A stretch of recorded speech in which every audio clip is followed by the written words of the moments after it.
Did you know EVA foam is one of the most commonly materials used for crafters? It's easy to use. It's also pretty cheap. It's very lightweight. In this video, we will show you the basics.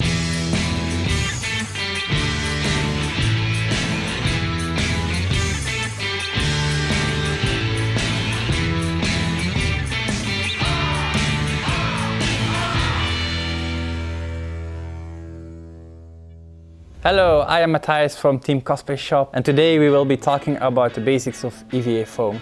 So in the Cosplay Shop we have two different kinds of EVA foam. We have the black one, we have the grey one. The grey is high density, the black is low density. What is the biggest difference between both of them? This one is more stiff but also stronger, while this one is way more flexible but also a little bit weaker. I'd say use the grey one for armor and use the black one for organic shapes. Or like if you need to make a helmet with horns and stuff, then the black one would be great as well. Now you could ask yourself, which knife do I need? Do I need box cutters? Do I need scalpels? Well, let me tell you, it doesn't matter. Like as long as your blade is really sharp, it doesn't matter which one you use. Just use whatever is comfortable. If you like to use like a katana, go ahead, as long as it's sharp. But you might also ask, what is this? This is very useful because if your knife isn't sharp anymore, don't throw them away. Like that would be very expensive and inefficient. So what you can do is just take a knife sharpener, take your knife, make sure you put your knife against your sharpener and just slide over it. You will feel it will be very smooth, and the more you do it, the sharper you will get it. It's actually really easy. Like I know like a lot of people who do knife sharpening professionally will be cringing, but it does work just by scraping it over it. So as you can see, this is a blunt and one-aught knife. So if your knife is blunt, just watch what happens. You see, first of all, there's no way you will cut all the way through, and second of all, you see how dirty that cut is. This will give you problems later if you don't sand this. So always be sure to keep your knife straight, like this. You see? When you will glue these together, they are straight. No matter how much you turn it, they will be straight. This is what you would normally do, like have it at like a little angle. And if you cut like this, it looks straight, right? But if you try to glue this, you see? There's a slight difference. Now there are some exceptions, like if you want to cut this bad boy, like it's a thick type of EVA foam, we call them foam blocks. Then of course a scalpel blade won't be great. So you want to use like a bigger box cutter, and only then it's okay to go in two passes because you will have to sand the seam anyway. Most people who work with foam will agree that contact glue or contact cement is the best glue for foam. So you can pour your contact cement into a squeezy bottle because you want to keep your can closed as long as possible. Using contact glue is very easy. Apply a thin layer to both edges you want to glue together. Then wait a couple of minutes. And when the glue feels dry but still a little bit tacky, you're ready to go.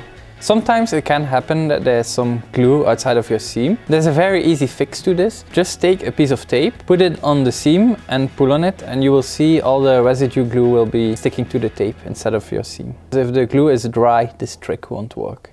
So this is super glue. Almost everyone knows what this is. You can use this for like tiny details. I wouldn't use it for big surfaces because you would need too much glue.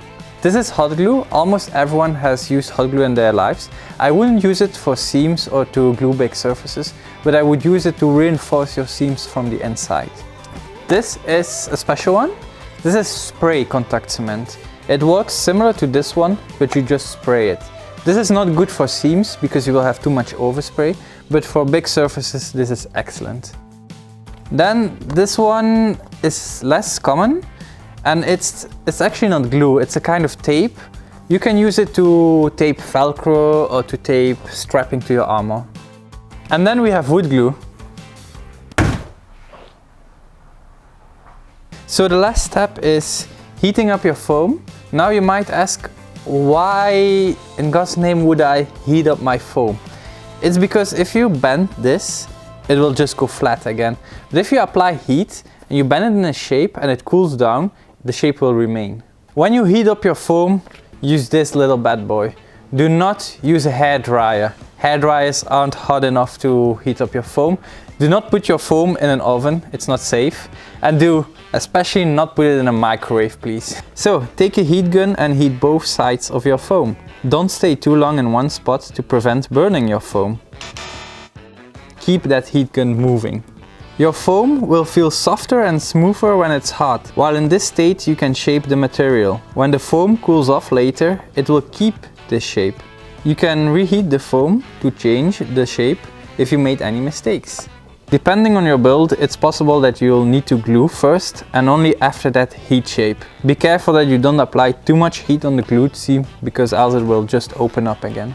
So there are plenty of more techniques that you can do with EVA foam. For example, cut into your foam, not cut all the way through, but like halfway, and then go over it with a heat gun, and then the seams will open. This is really good for engraving details on your props or armor.